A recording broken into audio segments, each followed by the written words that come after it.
За намны бүтээр юу хотод түрээдсэн байна. Тэгээ энэ удаа түрээсийн байр биш зочд буудлын өөрөө санал болгож байна.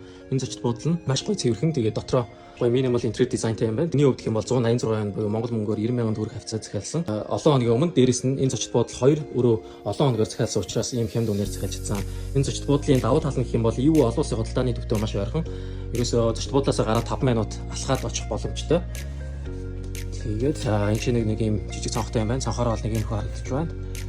Хот Бээжин, Гуанчжоу, Санья гэсэн хотуудад мөн түрээсийн байр зочд буудлын захиалга хийж өгч байгаа шүү. Тэгээд Ив хотод хэрвээ хүрэлцэн ирэх юм бол энэ зочд буудлыг санал болгож байна. Сонирхож явах юм бол холбогдоорой.